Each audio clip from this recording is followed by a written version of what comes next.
Hello, everyone. It's Jason Herndon and Joe Lalich from Kiss My Wax Records. That's the first time we've said that, right? That's right. That's pretty right. Cool. That's right. Yeah. So we've got a really big special announcement for you guys, and we've got our friend Mark Slaughter from Slaughter here to help us out with it. So we've kind of been diving back into the history of one of my favorite bands, Slaughter. And of course, everybody knows Stick It To You and The Wildlife, but there were 3 other great records that the band did in the mid to late 90s on a little record label called CMC International. And the one we're going to focus on today is an album called Fear No Evil. So just a little bit of quick history before we, get Mark in here to talk about this. But, I'm a huge fan of this record. And as, a lot of people that are watching this that know Joe and I already from the Kiss My Collectibles podcast know that we like to release some high-end collector's item kind of vinyl pieces. And so I came to Joe one day, probably a couple of years ago, and I said, I would really like to see if we can work on these Slaughter records. And so we just started talking about it, and I was talking to my friend Pat about it, who's best friends with Mark, and we just kind of organically grew into a thing that we're going to tell you all about here in a few minutes. So yeah, pretty cool. We're very excited. It's a pretty special piece. Mark and Dana and all the and Blas from the band have all been great. So we're very excited to be working with those guys on on this release. So it'll be pretty cool. We're excited to tell you all about it and to dive in. So Mark, before we get into the nuts and bolts of what we're actually here to talk about, why don't you take us back to 1994? The album came out in 95. Maybe 93 is actually where yes, it's kind of like this 93. We did the Wildlife record in 92. We toured on it, and then 93 came along and we started the record and we got a lot of the stuff done. And then Dana got into a motorcycle accident, and then that really, it took us a bit for him to, heal and get back up and running, and so it just it was a tough time. So then 94-ish, then we were still with EMI-Chrysalis, and then we finished the record, and it was slated to go out on EMI, but then we knew that there was going to be this big buyout and it was going to change. And then we just said, listen, we want to be off the label and we want to start new. And Tom Lipsky reached out to us about, putting it out on his label. It was a brand new label. And we're like, well, we got to get off this label to go with you. But we worked it out, and we were one of the first bands to jump ship to his label, and then Warrant and many other bands followed. Right. But it was, it was a very trying time. 90s are really tough for the bands, all of our genre, because, it changed. It was a different dynamic. And this is a really raw record that we did. We did it analog. We did it. It was the last place that Pasha, which, Quiet Riot and so many bands recorded their drums over there. It was such a great drum room. We recorded our drums there the last time before it became a parking lot. And so there's a lot of, as the studios were just kind of starting to fold, we were just getting into those little sweet spots and doing things and knowing that we've lost it, just, like what Dave Grohl did with Sound City. We were, seeing that with what we were doing. And we ended up doing this record, and it was a very old school, warm, probably sonically my favorite sounding record. It's just a really good sounding record all the way across the board. So to bring this forward to where it was never ever heard before, which is on vinyl. This is a very, very exciting thing for Dana, Blas, and myself to actually have it to go back to where we never released this, and go back to at least have that moment to put it in the placement of how we heard records and how we heard music when we were starting out and what we loved. So I think that's a key point with the record. Love the record. There's a lot of great hidden songs in there that a lot of people haven't heard that are real special to me. So, and same to the guys. So this is a fantastic collection that we're putting together. You guys have done a phenomenal job of pulling it out of us. I've gone in, we've gotten, demos and, really just bringing all these things forward that are not normal, as well as it will be signed by every living member, meaning Blas, Dina, myself, from the get-go. So you buy this and it'll be done. So, I mean, our whole idea with this is just to really do something special for everybody who, picks this thing up. Yeah, and you had talked about not really being a vinyl band because of the time frame, for the band. So you didn't really have the opportunity, or vinyl was really largely phased out at that point. It was in 1990. Well, it was 1989. We had the record finished, and Chrysalis told us, "You're going to be the first band on our label that's not going to be put out on vinyl." And we're like, "Oh man, that kind of sucks," Right. So it was a change, everybody was CDs and a little harder mastering, everything else. And obviously cassettes. And there were albums out there and people are like, it was on vinyl. I had one. Well, that was Columbia House. So they had transferred it over to something else. And the artwork was, crap, unless you got it from Europe. And there was the UK pressing, the German pressing, and that's on Stick It To You.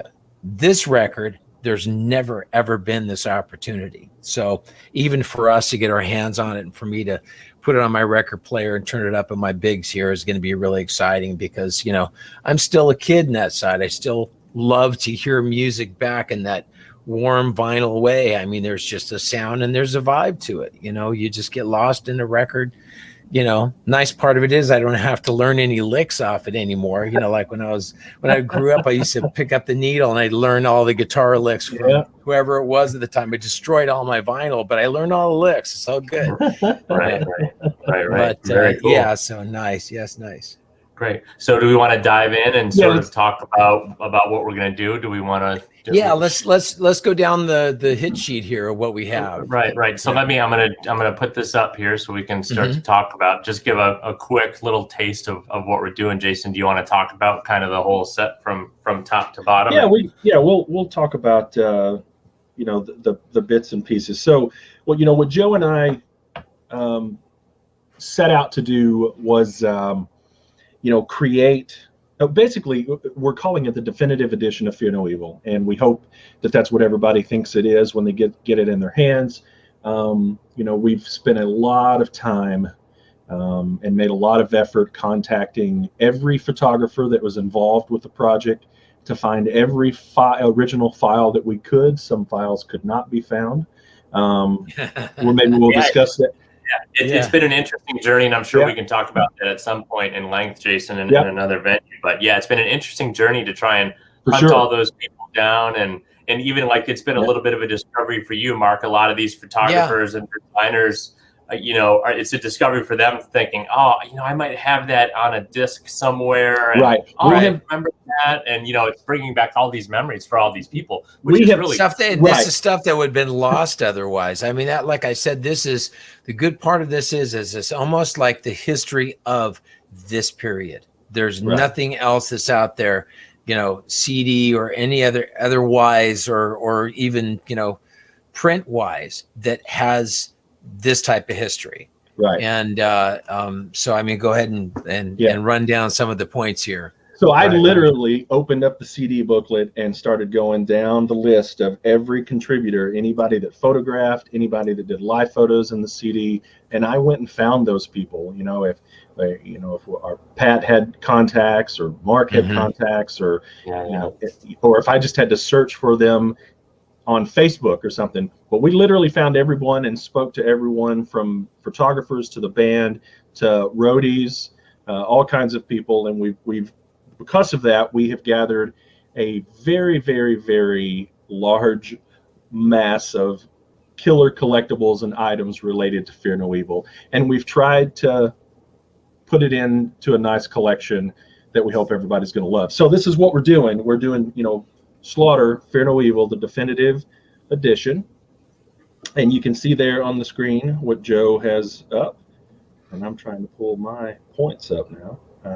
Where'd it go? There it is. So you're going to get a box set here. And inside that box set, we're going to have the original album for the first time on vinyl. It's going to be a 2 LP, 45 RPM, half-speed mastered record on black vinyl.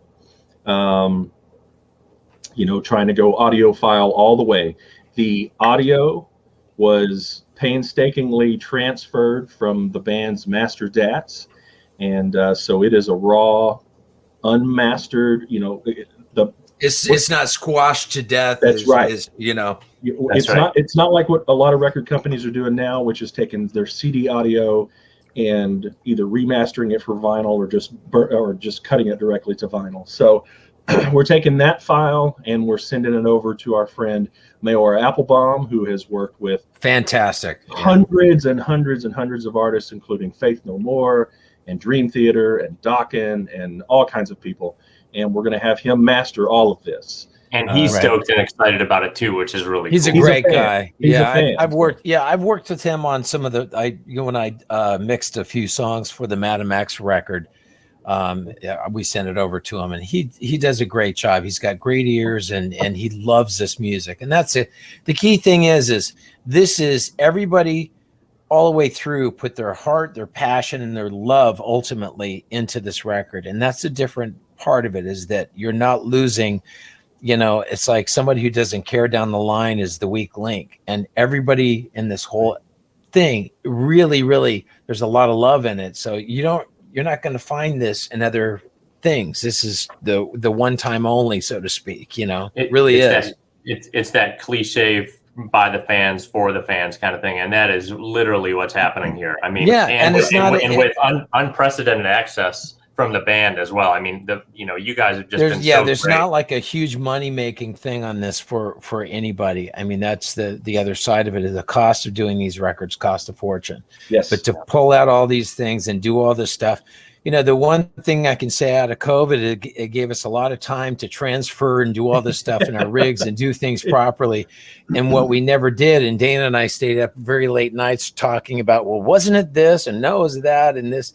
And the recall, everybody knows what happened and what and when and where we recorded it.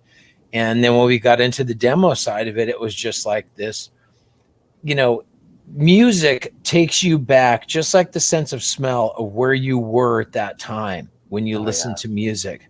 And I don't care if it's Slaughter or the Beatles or Zeppelin or Kiss or whatever. It takes you back to that moment. And that, to us, even listening to the demos, which are actually going to be a part of this package, because we want people to know in the songwriting process of how we do things, we're an open book. We love for people to hear our demos sounded like a lot of people's albums. I mean, it's pretty good sounding considering that it was us, writing down the lyrics and just throwing it all there just to listen to it. So, that's a part of this. That's right. Very cool. So as Mark said, we're going to have a bonus record in this thing.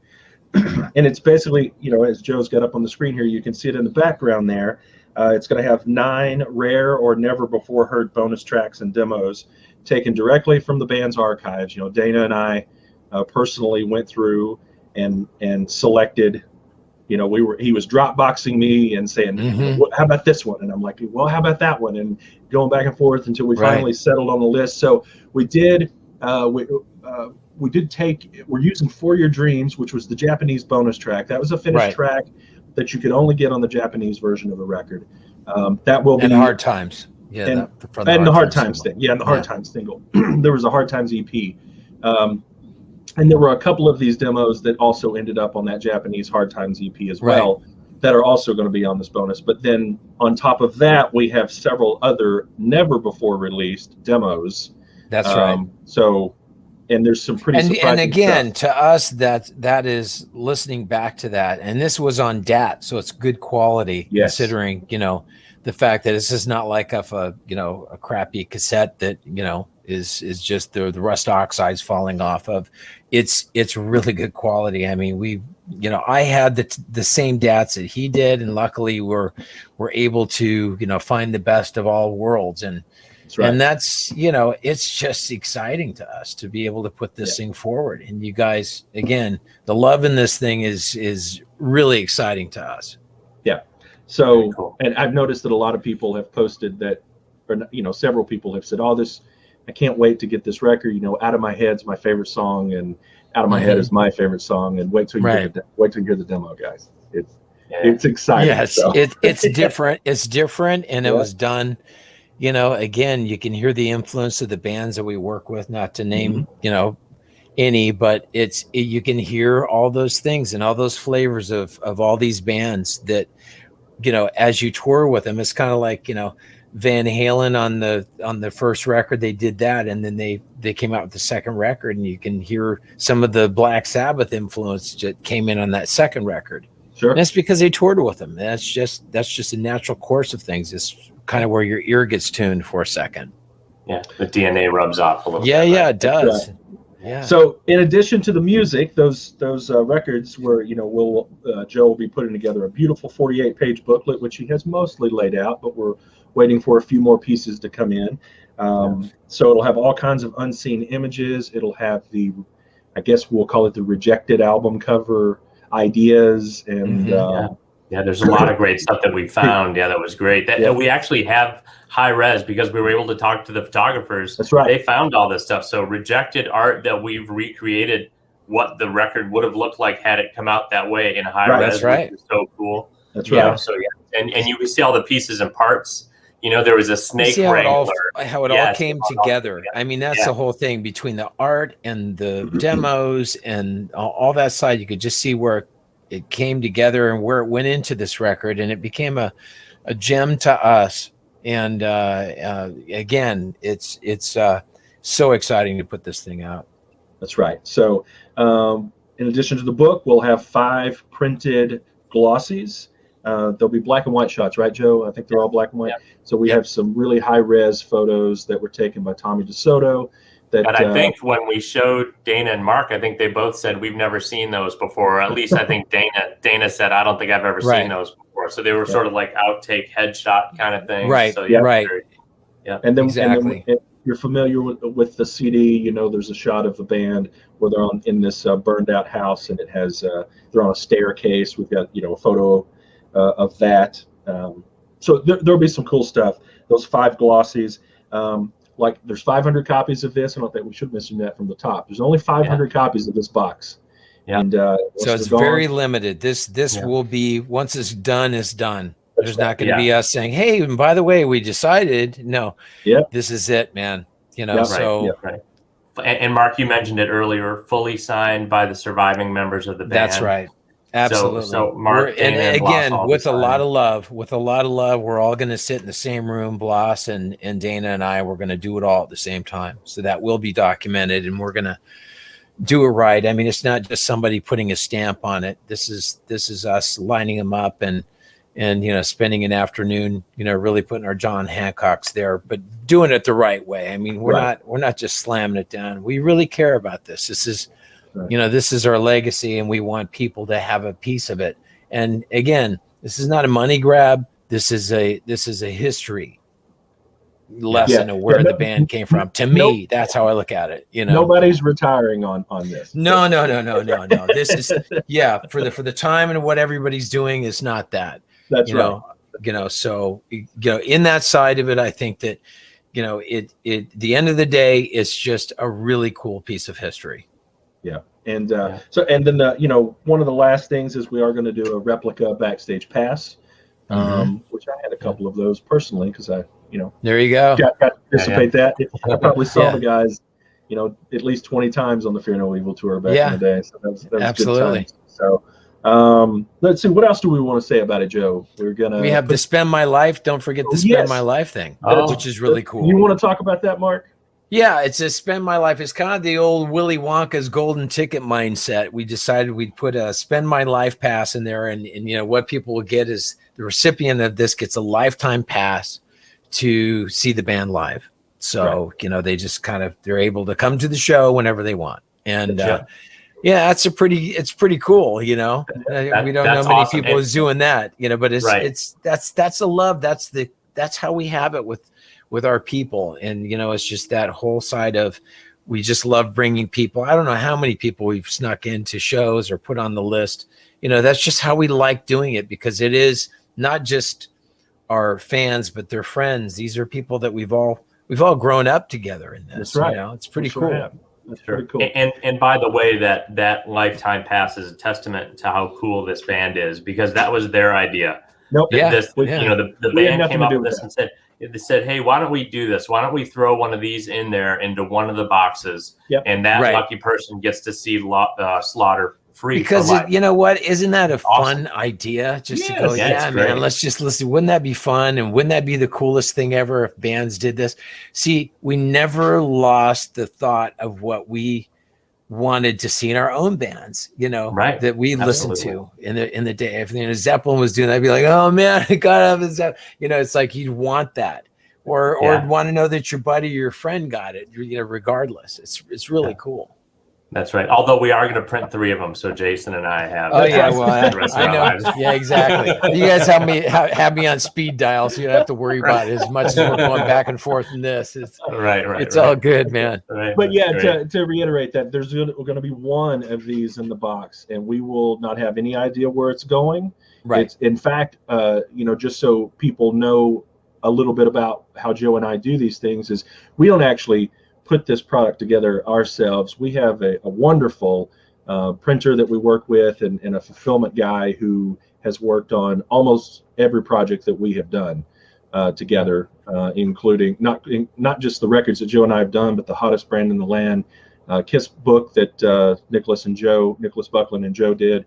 You know, he's a great guy, and he's going to be the one that puts that in a box, and we have no idea where it's going to go. So that's there great. There will only be one. That's going to be so cool. We can't wait until somebody on social media comes out and goes, "Holy hell! I just won!" Yeah, right. I'm the one. I'll be seeing you next week and the week after. That's right. Yeah, exactly. Yeah, exactly. And have my beers cold for me. You know, it's all good. Exactly. And by the way, that doesn't mean Slaughter's flying you anywhere. No, that doesn't mean you can get on the bus with them. None of that stuff. You get to get in free, but let's not get nuts, right? Yeah, let's not get nuts. Yeah. So there's that. So I guess what everybody needs to know is the pre-sale for this thing is going to be on the 15th, right? Saturday the 15th. And you can go to kissmywaxrecords.com. That's where it will be on sale. And I would get we'll put up links in all of our social media. Yes, we'll have it everywhere. It'll be everywhere, so you'll be able to see. We'll give information on times and all that stuff, because we really do expect this thing to go fast. There's only 500 of them. They're hand signed, like we said. They're lovingly put together. So yeah, we hope everybody digs it as much as we do, because we're stoked. We're all excited to hold it in our hands and be able to look through the book. All of us are. This is a part of our history, and it's a part of where we came from. And again, I thank you guys for wanting to do that and that side of it, and for us all to make it to where we're putting the money in the product and not just stuff in our pockets, which is, you know, what a lot of people do. This is really just that thank you to the fans, and thank you for letting our music be a part of your life. And there's not going to be a better way of listening to this and a more inside look of how the songs were put together or how it was done than what you're about to experience in this box set. So, you know, make sure you grab it, because, you know, don't let the moment pass you by. It is gone when it hits that 500. That's it. And I'm not going to have any more stuff. That's it, man. So that's right. Nobody call Mark and ask for one. Don't ask me. I'm not. Yeah, exactly. Mark is getting one copy, so he's not going to have any extras to send to you. And, you know, just like Dana will have one, I'll have one, Joe will have one. Right. You know, there you go. And those don't come out of the 500, by the way. They do not. Those are our test pressing. So, yes. I didn't mention these will be hand numbered. These will be hand numbered. That's the other thing. They will be hand numbered. The signatures will be on the album jacket inside the box. For Fear No Evil proper. Not for No Evil proper. But yeah. Right. That's right. And just so everybody knows, this is a pre-order. We are projecting to deliver sometime in September. Now, I know that's a long way off. but a lot of you know that watch us on the KISS podcast know that I work for the largest vinyl pressing plant in the country, and right now we are currently at a 14 to 18 week backlog to press anything. So just to press anything, not just this, but anything. Yeah. Even as an employee, I have to get in line, and I'm in that 14 to 18 weeks. Well, something that everybody needs to know: vinyl went away, and a lot of presses were just pretty much thrown away, and nobody cared about it. They're gone, and there's just a few of them. So now that this, vinyl's up 900% of where it was years ago, there's nobody that can actually facilitate that. Listen, at United, we press 60,000 records a day, and it's still a 14 to 18 week backlog. Wow. That's 60,000 records a day. Wow. It's crazy. So more capacity than all of the other little mini pressing plants combined in the United States. And we still are that far behind. So what it also shows you is how explosive the growth of vinyl is, and how many more people are going to be looking at sets like this. For not only for its its legacy and its history, but for the collectability side of it as well. Because there's only 500. When you say 500, that means 500 on the planet. That's it. That's it. So, yeah. Yeah. So you just start spreading that around to 5 in this state and 5 in that state and 5 over here, and it goes pretty quick. 5 in Brazil. And 6 in the UK, and it's done. So it goes quick. So Mark, thank you for joining us to talk about this. Thank you as a fan. Thank you for allowing me to be able, and Joe and I. It's a pleasure, man. Just a pleasure, because it's Dana and I were just so ecstatic on this whole opportunity because you guys care. We know of what this is. We saw what you did with the Ace record, and again, I know what you guys are capable of doing in that side, and this is going to be fantastic. And just to be able to have again history, legacy, the right stuff, the right time. And, we're not flooding the market with a bunch of garbage. It's just a, 500 shot. That's it. So Saturday, the 15th, that's just as you're watching this, probably tomorrow, right? Yeah. And so get to kissmywaxrecords.com and hit refresh. And when it pops up, you need to purchase immediately. So, and that's it. Joe, you got anything to add? I think that's it. Just again, a big thanks to the whole band. Slaughter's just been the access has been unprecedented, and we can't thank you enough, man. So thank you guys. What? Thank you. The most important part of this is thank you to the people who stuck with this in this time, and there's a lot of good memories that go along with this, and we're just so glad to be able to share some deeper cuts and some deeper moments within our organization. Absolutely. Awesome. Absolutely. We're excited. Well, that's it, guys. We're out of here, and thank you for your purchase in advance. And we'll see you on the next one. Because there will be a next one. That's right. We'll see you on the next one. Mark, we got to line you up to record Revolution next. So. There you go. Well, all right. There's always tomorrow. That's right. All right. Live like there's no tomorrow. So we'll see you later. All right, guys. All right.